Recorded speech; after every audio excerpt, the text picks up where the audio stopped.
আসসালামু আলাইকুম প্রিয় দর্শক, জানিয়ে দিব এখনকার আলোচিত সকল দেশীয় খবর।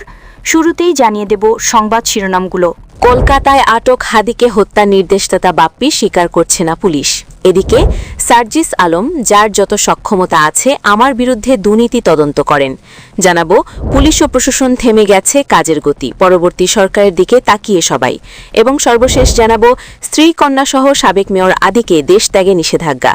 প্রিয় দর্শক, এতক্ষণ দেখছিলেন সংবাদ শিরোনামগুলো, এখন জানাবো বিস্তারিত খবর। কলকাতায় আটক হাদিকে হত্যার নির্দেশদাতা বাপ্পি স্বীকার করছে না পুলিশ। ইনকিলাব মঞ্চের আহ্বায়ক শহীদ ওসমান হাদি হত্যা মামলার মূল পরিকল্পনাকারী ও নির্দেশদাতা ঢাকা মহানগর উত্তর যুবলীগের সাংগঠনিক সম্পাদক ও মিরপুর এলাকার সাবেক ওয়ার্ড কাউন্সিলর তাজুল ইসলাম চৌধুরী কলকাতায় দীর্ঘদিন ধরে অবস্থান করে আসছেন। তবে সরজমিনে তাজুলের অবস্থান করার এলাকায় গিয়ে তাকে পাওয়া না গেলেও তার দলীয় কর্মীদের সেখানে পাওয়া যায়, এমন তথ্য উঠে এসেছে গোপন অনুসন্ধানে। তাজুল ইসলাম চৌধুরীর অবস্থান সম্পর্কে একটি বিশ্বস্ত সূত্র কলকাতা প্রতিনিধিকে জানিয়েছেন। ইতিমধ্যেই পুলিশের হাতে আটক হয়েছেন তাজুল। যদিও স্থানীয় নারায়ণপুর থানায় পুলিশের সঙ্গে যোগাযোগ করা হলে তারা আটকের বিষয়টি স্বীকার করেননি। হাদি হত্যার আসামিরা ভারতে রয়েছেন এমন তথ্য ভারত সরকার স্বীকার না করলেও অনুসন্ধানে জানা যায় কলকাতার রাজারহাট ওয়েস্ট বেরাবেরি মেটোপাড়া এলাকার ঝনঝন গলির 4তলা একটি বিল্ডিংয়ের প্রথম তলা A3 ফ্ল্যাটে এতদিন আত্মগোপনে ছিলেন তাজুল। সেখানে রয়েছে আওয়ামী লীগেরই আরও প্রায় 4 থেকে 5 জন কর্মী, যাদের প্রত্যেকের বিরুদ্ধে রয়েছে একাধিক মামলা। স্থানীয় সূত্রে জানা যায় কলকাতার এই এলাকায় পুলিশ পরিচয় দিয়ে আত্মগোপনে ছিলেন হাদি হত্যার নির্দেশদাতা। প্রায় 1 বছরের বেশি সময় ধরে এই ঠিকানায় অবস্থান তাদের।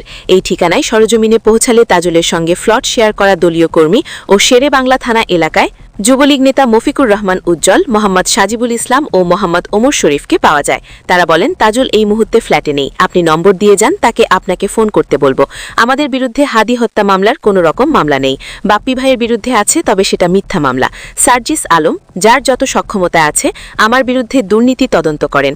জাতীয় নাগরিক পার্টি এনসিবির উত্তরাঞ্চলের মুখ্য সংগঠক ও পঞ্চগড় 1 আসনের সংসদ সদস্য প্রার্থী সার্জিস আলম বলেছেন, বাংলাদেশের যত এজেন্সি প্রতিষ্ঠান আছে যারা দুর্নীতির বিরুদ্ধে তদন্ত করে থাকে, তাদের যার যত সক্ষমতা আছে আমার বিরুদ্ধে তদন্ত করেন।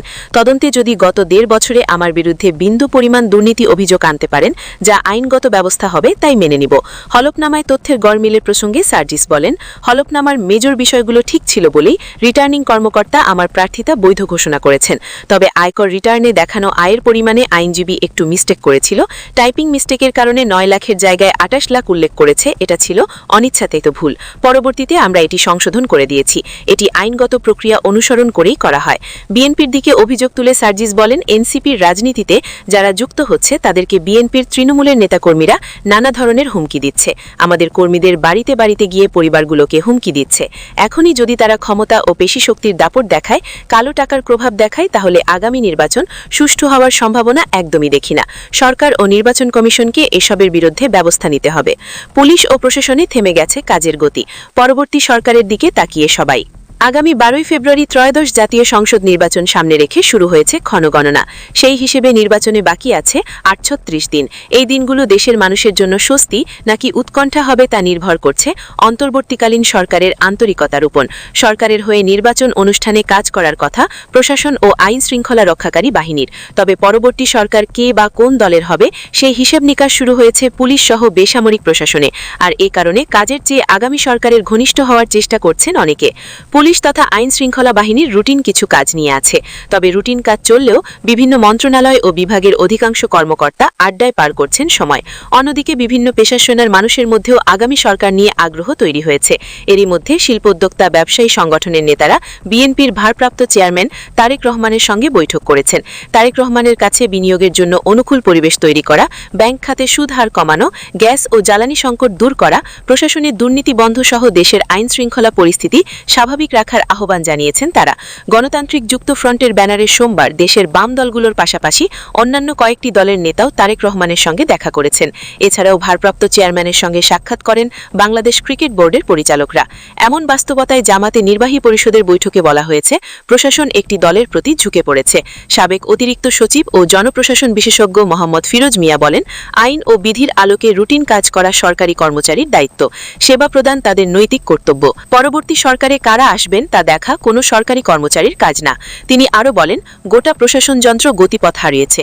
সবাই দলীয় আনুকূল্য পেতে আগ্রহী। তেলবাজি ও তোয়াজ তোষামুদি করে চেয়ার রক্ষা, পদোন্নতি ও ভালো পোস্টিং পাওয়াকে অধিকাংশ কর্মচারী মর্যাদার বিষয় মনে করেন। তিনি আরও বলেন, অতীতের সরকারগুলো ধারাবাহিকভাবে প্রশাসনকে দলীয়করণ করেছে, এটা তার অনিবার্য ফল।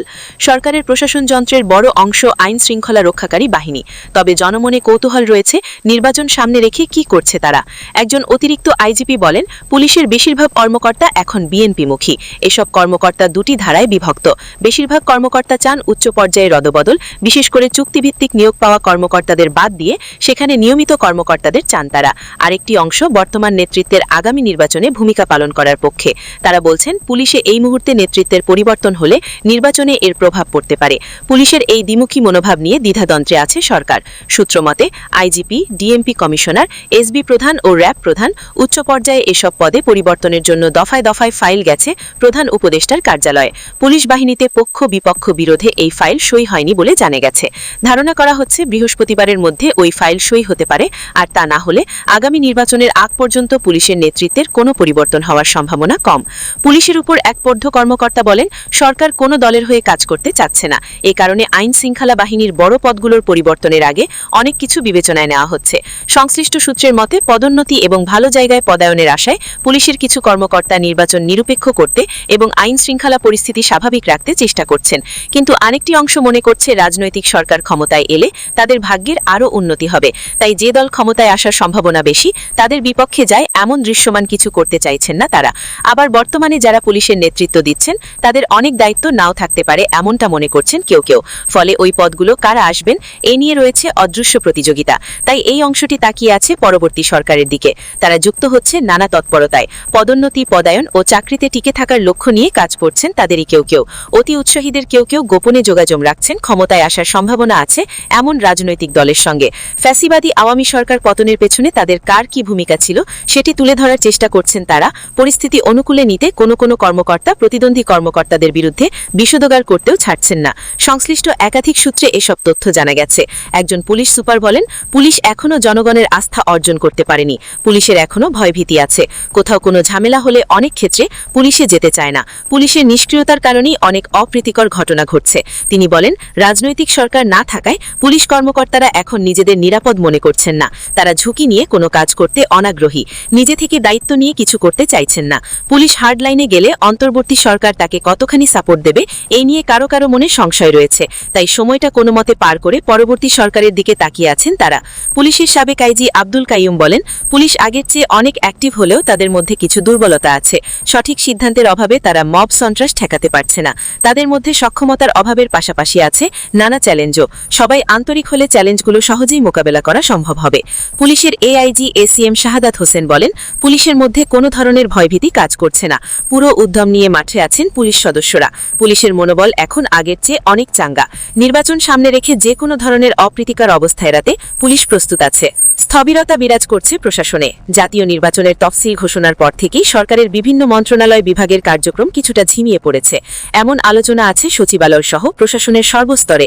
মন্ত্রণালয়ের সভা কিংবা বৈঠকগুলোয় আনুষ্ঠানিক আলোচনার বিষয়টি উঠে আসছে। বিশেষ করে পরবর্তী সময়ে কারা দেশ পরিচালনা করবেন সে আলোচনা প্রশাসনের গণ্ডি পেরিয়ে বাইরে ছড়াচ্ছে। এ কারণে অনেকেই পরবর্তী সরকারের কাছাকাছি যাওয়ার রাস্তা খুঁজে ব্যস্ত হয়ে পড়েছেন। প্রশাসনের মধ্যে কারো প্রভাবশালী বা কোনো দলের সমর্থক সেটি বিবেচনায় নিয়ে তাদের ঘনিষ্ঠ হওয়ার চেষ্টা চালাচ্ছে তারা। তবে বিশেষজ্ঞরা বলছে, নির্বাচনের অজুহাতে জনসেবা প্রদান কিংবা রুটিন কাজে শৈথিল্য প্রদর্শনের কোনো সুযোগ নেই। রুটিন কাজ না করে ফেলে রাখাও এক ধরনের অপরাধ। তারা আরও বলছেন, প্রজাতন্ত্রের কর্মচারী সরকারের স্থায়ী অংশ। কে ক্ষমতায় আছে বা কে ক্ষমতায় আসবেন তা দেখা কর্মচারীর কাজ না। তাদের উচিত অর্পিত দায়িত্ব আইন ও বিধিবিধানের আলোকে পালন করা। নির্বাচনী আইনে কোথাও বলা নেই তফসিল ঘোষণা করলে সেবা স্বাভাবিক কাজ বন্ধ রাখতে হবে। জনপ্রশাসন বিশেষজ্ঞ ফিরোজ নিয়া বলেন, বর্তমানে সরকারের কাছ থেকে দেশের মানুষ পরিবর্তন আশা করেছিল, কিন্তু তারা দলীয় সরকারের চেয়ে অনেক পক্ষপাতমূলক আচরণ করছে। মেরামতের পরিবর্তে প্রশাসনে আরও শৃঙ্খলা ও বিভাজন তৈরি হয়েছে। স্বরাষ্ট্র মন্ত্রণালয়ের একজন যুগ্ম সচিব নাম প্রকাশ না করার শর্তে বলেন, আগের চেয়ে কাজ অনেক কমে গেছে, বলা যায় কাজই নেই। তিনি বলেন, অফিসে আসছি, বন্ধুরা আসেন, গল্পগুজব বাধ্য হয়, এরপর বাসায় চলে যাই। মাঝে মধ্যে মিটিং থাকলে অংশ নেই। সবাই নতুন সরকারের আগমনের অপেক্ষা করছেন। দুর্যোগ ব্যবস্থাপনা ও ত্রাণ মন্ত্রণালয়ের একজন অতিরিক্ত সচিব সচিব নাম প্রকাশ না করার শর্তে বলেন, কাজ নেই, শুধু আসা যাওয়ার পালা। জেলেও সিনিয়র জুনিয়র মিলে আড্ডা হয়, পাশাপাশি কারা ক্ষমতায় আছেন সে বিষয়ে চলে নানা রকম গবেষণা। একই মন্ত্রণালয়ের একজন যুগ্ম সচিব বলেন, নতুন সরকার না আসা পর্যন্ত কাজে আর গতি আসবে না। প্রিয় দর্শক, এই ছিল এখনকার গুরুত্বপূর্ণ নিউজ। আরও গুরুত্বপূর্ণ নিউজ নিয়ে ফিরছি কিছুক্ষণের মধ্যে। নিউজগুলো সবার আগে দেখার জন্য এই চ্যানেলটি সাবস্ক্রাইব করে আমাদের সাথে থাকুন। ধন্যবাদ।